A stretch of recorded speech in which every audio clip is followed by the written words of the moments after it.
if this is true, this would be quite a big win for Apple. Yes. I tend to take some of these reports with a pinch of salt, to be honest. We often see reports in either direction. I mean, in any given iPhone cycle, there is a report saying it's exceeded expectations. There's a report saying it's missed expectations.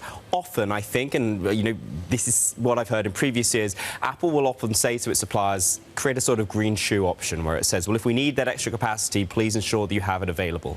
And I would imagine in this case, they're saying, yes, actually, we do need that capacity this time around. Now, in previous years, they might have said, we don't need that capacity, and it is reported as they're cutting capacity. So, it's a kind of news flow story which clearly things are going well. Otherwise they wouldn't be using this capacity. But the idea that it's a massive uplift, I think we have to take with a little pinch of salt. Okay, when you look at Apple, and Tom had a great chart actually, which I think we'll get to in a second.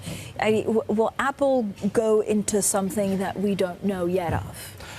It will in a few years, I'm sure of it. They're working on things pertaining to augmented reality. They're laying the groundworks with ARKit in the handset for some sort of smart glasses. Mark Gurman has reported quite a lot on this. We don't quite know how this will manifest itself or when. It could be a couple of years. The kind of pivot to services is something which is hopefully going to, for Apple shareholders, underpin some of the value while we wait for that new product. In terms of complete sort of out-of-the-blue product lineup, there's not likely to be anything massive. We've seen some coding in the new iOS operating system, which suggests they will have some widgets which make it easier to find keys, for instance, but nothing significant. Alex, very quickly here, do we still underestimate the racket that is known as the monthly plan?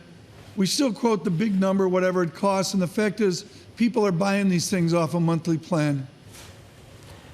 I think as it pertains to stickiness, yes, that stuff is really important. Look, there are loads of other handsets out there which are technically as good, if not better, but it's a lot harder to train them in because people have invested so much in the Apple ecosystem, their photos are in there and so on.